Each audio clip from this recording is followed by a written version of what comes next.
Hey there friends, it's me Lauren with Bold Notion Quilting. I wanted to take a minute to film just a quick little video on an idea for something that you could do in blocks that have very prominent prints, right? And then you've got all this negative space in the back where we've done really intricate quilting. So then what do you do to really quilt down these blocks without taking away from the beauty of the blocks and the fabric, and also not to further complicate what's going on in the background as well.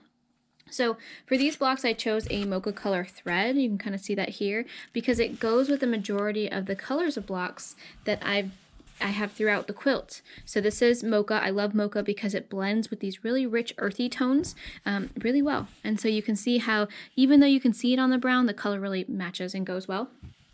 And it's even, fine on black and all the other colors. It blends really nicely with the golds and the yellows. And so I chose to do kind of a half-inch echo going through, and then it crosses over and does a little crosshatch at the top. So I'm going to go ahead and start my threads and show you what that looks like. And actually I've been starting all of them down here, so I'm just going to keep going the way that I've been doing it.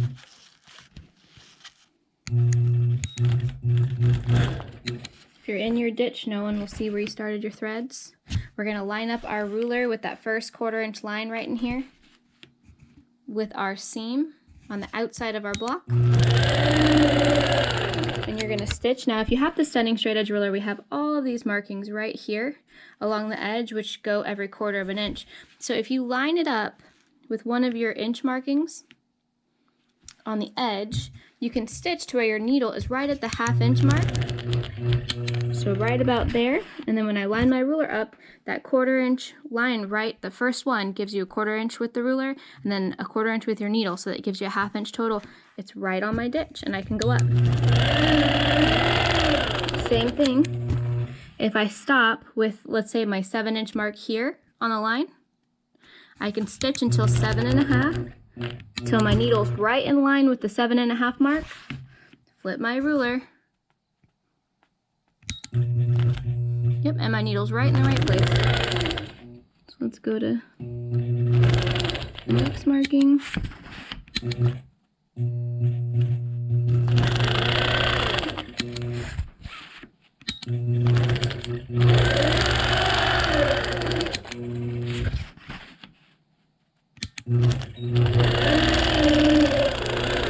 Okay, we're going to do a crosshatch in the corner. So we're going to go all the way to the tip. We're going to backtrack. Line it up.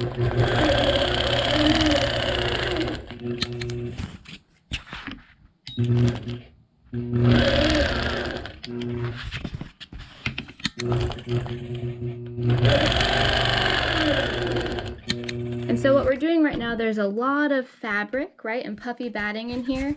And so we're trying to make sure that we can stabilize and stitch enough of it to where it doesn't look out of place.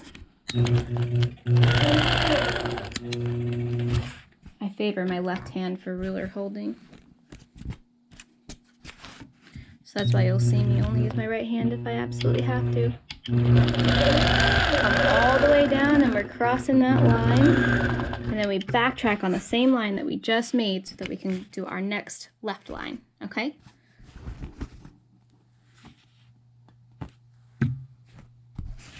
Then we're going to go over one more time because we've got 2 1/2 inch lines, and so we're going to have to come over to touch our seam to create that crosshatch in the corner, and then come back.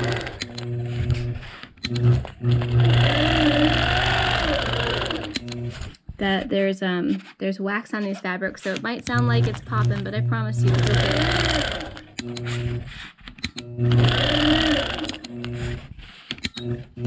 You can start to see some really good texture.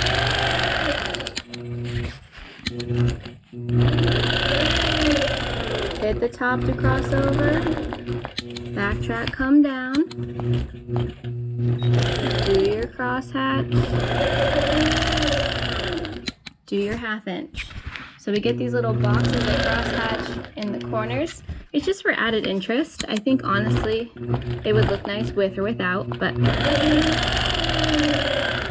you know me, I always like to add a little surprise here and there. A little bit of interest.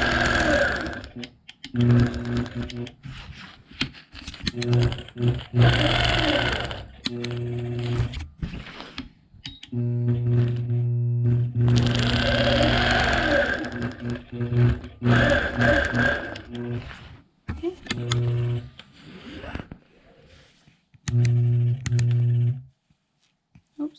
Don't hold that top thread too tight or you won't be able to pull it up. So you see how we've got the little crosshatch going here?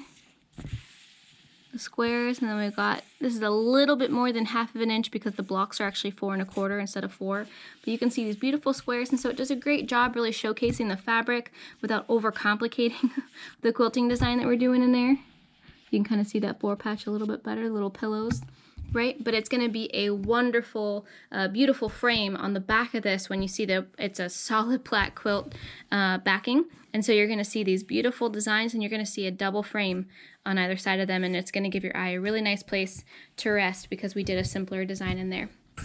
So thanks for watching, y'all. I hope that is a quick and simple design that'll help you when you have kind of intersecting blocks like this or rows, and it can really help to just kind of showcase the fabrics without detracting or taking away, because you want to use one color thread and not change a different color thread for every single block, you know, and really just get a nice design in there without having to do all that extra thread change, you know, to make something happen. So pick a nice color that blends well, and then you can do something simple throughout. As I was quilting, I was trying to decide, should I, you know, quilt these down and get that ditch down, but I'm really glad that I didn't, because I was able to make a really pretty cohesive channel for this and a really nice frame for my all my other designs that I did. And I did do a video on all of the designs on this quilt top. So be on the lookout for different YouTube videos that will come out if they aren't already, doing the retro block design and doing this weave with the straight lines, and also doing the intersecting circle mandala. Take care and have a wonderful day, y'all. Please like and subscribe to the channel, and feel free to share this to your Facebook and Instagram groups, and you know, share little tutorials here and there. I really appreciate it. Y'all have a wonderful day and happy quilting.